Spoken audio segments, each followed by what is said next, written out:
if you all are comfortable with charging somebody, more than the $75 for them going out and turning their own water on, then I'm comfortable with that as well.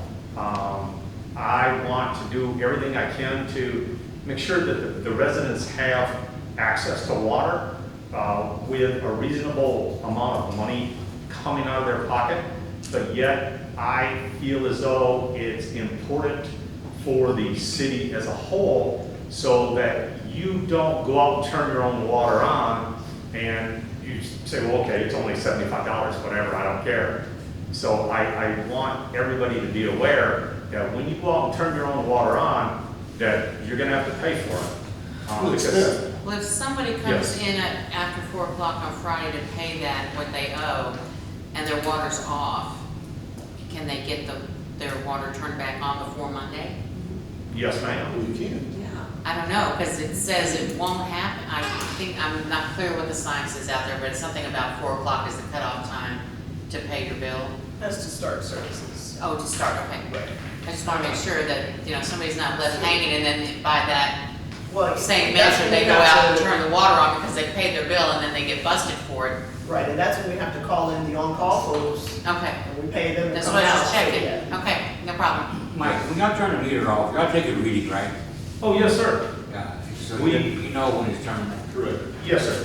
When we do a cutoff, we write the meter reading down. When we go back out, if you've come and you've paid on your bill, we turn the water back on, and again, we take another reading. So I personally, am only gonna speak for myself, where I have seen where a customer has turned the water back on, and the number is different from when it was when I turned it off Right. prior to that. That's what I'm saying. So that's where the theft of services, in my opinion, comes It into is. play. Yeah, it is. $100 fine for that. Instead of 80. My opinion. Say that again? 100. 100 instead of 80. Yep, I'll go with that. The point is, you don't want to break Beach in the what you middle want at to 90. understand. Well, no, the thing is, if you don't, it depends on how they value things. And $20 sometimes can make a lot of difference.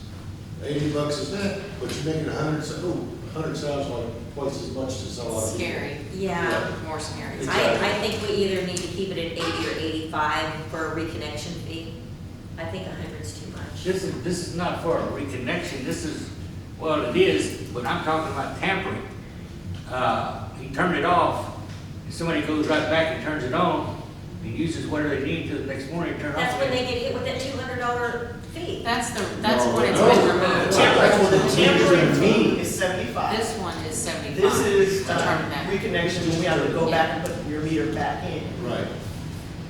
No, this is when they cut it off the first time, and you go back out there and. And I see it, they'll cut it off, and as soon as they leave, they turn it back on. Right. Yeah, if That's they've used it in the time between when you turned it off and when you went back to turn it on, that they should get busted. And basically, I that's agree. theft, and again, that's theft. Anytime the utility is interrupted, service is interrupted by the city, and you restore that on your own, you've stolen either electricity or you've stolen water. We got that one. Yes. Gotcha. Okay, so right now it's at 80. Right. Yeah, we said 100, we said 100. Well, it's currently 50, he's recommending 80. Oh, you all are recommending 100. Wait a minute, So we need to decide, what is it going to be? I'm looking at, though, that's the reconnection with the water meter's been removed, it's Correct. 50. I thought we were at 200 on that one, and the one above it is 75. That's if they've used the water since you turned it off and So goes it's back at to turn it off. 75 now, we It's want to go 75. to, we want to change the 75 to 100. Works for me. For tampering fees? That's what you're talking Yeah. about, right? Yes. She wants That's to with change the mon- the meter's from 80 still to there. 100. Right. Yes, the meter's still there. Yes. Correct. And it's 200 if the meter's not there, and then we put it back in. Yes. Yes. Okay, we're good. Now, the one thing that I glossed over, ladies and gentlemen, and please, I apologize. I forgot about the new commercial accounts. If I remember correctly, and please forgive me, it's been a few months, but as I recall, the original ordinance said new commercial accounts were $150. I believe that they should be $300 for your The new city commercial said it's accounts. way past that. I'm sorry, sir? We are not the city of San Antonio. trying to say is, and the thing you do is who we are on, it's still water's water, I understand. okay, and water cost. Please don't compare to San Antonio. Well, it's not comparing, I'm saying it's what they are. But I, And the little place down the road, unfortunately, is way past that. Behind is what I'm trying to say. I understand that. Let's agree with him and go with the $300. Yes. I agree. Thank you all very much for your time this evening. I appreciate it, and y'all have a great night. Thank Wait. you. But Michael, what we did not resolve, down here at the bottom. But he wants to walk away and go. But Bye-bye. I want to finish an ordinance so we can check it off today. What else you need What did here? we do? I'm sorry, These ma'am. amounts that you're down here talking about, for the water service fees for those different size meters, those are brand new recommendations, correct? Because these are bigger, Yes. much bigger numbers, and you want to explain kind of why this is an issue. Okay, the reason that this is an issue is once again, we haven't done anything with those meter impact fees, water service impact fees, since about 1990. And in order for us to maintain our current level of service to new customers as well as to old customers, we need to increase our rates because the people that do business with us, the SAWS entity that Councilmember Grant spoke of, they're increasing their fees, and their fees have been increasing steadily. That was a But smart move, sir. we have continued to absorb those losses as the new businesses and new houses have come into play. So all I'm trying to do here is to bring things up to the current time frame with respect to the dollar amount. Gotcha. Sir? Mike, while you're there, before you leave, hey, you guys had those new radios yet? No, sir. Councilmember Martin, that is way off Yeah, I task. had to catch you while he was I there. am not allowing that. I'm sorry. Was that one of those disregard what you said there? Yes, disregard what he just That's all I said. got, Mike, thank you. Sure, that's gonna work. I am not gonna be here till midnight, people, please. I have a question about this commercial water. You were saying 300,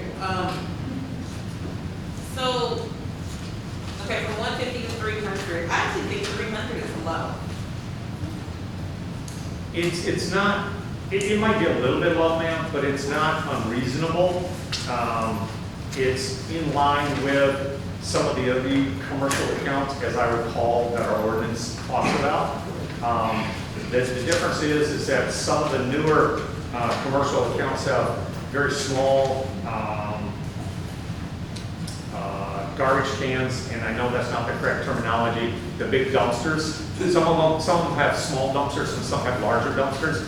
And when the new commercial accounts come into play, they can come in and not pay as much as what some of the older ones are paying. And so therefore, it's, again, it's lost revenue on our part.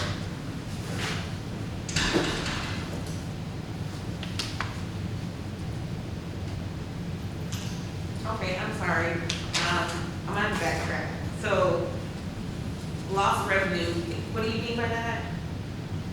I'm sorry, I must miss something.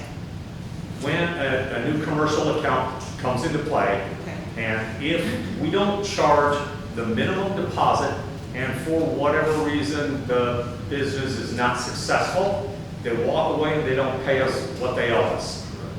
So therefore, it has the potential to cost the city revenue. He's playing ahead of the curve, in other words. He's putting it up there, if they walk away in the first, say, 30 days, and it's what he is covered. So we don't lose money from the fact that we didn't take enough deposit, so to speak. So I think that 300 for that is well enough. So the 300, that's a deposit. Correct, it's like a deposit. It's a, if you want to use that terminology is what it is. Okay. A non-refundable. And if they walk out the first 30 to 45 days or so, then we don't lose any money. So it is refundable unless they walk away. They don't have to walk away. What I'm saying, if they walk away, it's not. So right now, it's $100 for residential deposits and $100 for commercial deposits. So typically, your commercial bills are significantly higher. So if they walk away and all we get to keep is $100, their bill was $800, then we're at a loss. You got to send them to collections. Now, I thought about whether or not it should be based on the size of the commercial entity. I mean, should the the small mom and pop pay the same as the bigger business. But that's, I think that's big a business, balance. a small business can use as much Yeah. water as a big business That's can. true. So it's a balance. I think 300 is reasonable. It's better than 100. And they should be paying more than a resident should be paying for. Obviously, yeah, the consumption probably is going to be more. And please, ladies and gentlemen, this is not a fee. All this is that we're requiring or requesting is nothing more than a deposit. Right. You all, they will get that money refunded should they continue to maintain services. As long as they pay their bill, they maintain, but if they walk, we get it. Yes, sir. And that offsets what people cost. Yes, sir. So you want a $300 deposit for Commercial. commercial? Yes, ma'am.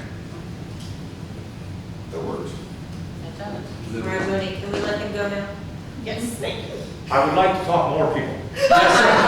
Wait for me outside. Thank you very much, ladies and gentlemen. I appreciate the time. Thank you. Thank you. Opening up 8E, update the discussion on 2021 July 4th firework in the park celebration.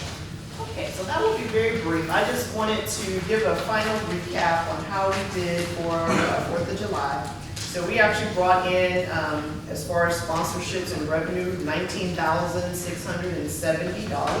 Woohoo! And we spent $14,363.48. So we made a profit of $5,306.52. Parking, we actually parked 400 vehicles, so that brought in $2,000. We ended up with 4 vendors, so that gave us $220. And then everything else were sponsorship donations. I just, again, want to publicly thank all of our sponsors, HEB, Hayden Paving, RRGP, which is our IT consultant, Linebarger Law Offices, M&S Engineering, C&K Lawn Services, who I don't even know. They mailed us a check, a sponsorship check, so if anybody had that connection, thank you. We really appreciate it. Jennifer Half from Marsh Wortham Insurance, who does our employee insurance services, Langley and Benak, our city attorney's office, Shirts Banking Trust, Republic Services, CPS Energy. Those were all of our event sponsors, so again, we really appreciate them. And then what our expenses were the fireworks display, which was $12,000, our DJ, which was $800, all the signs and banners, $402, and the portable restrooms, $560.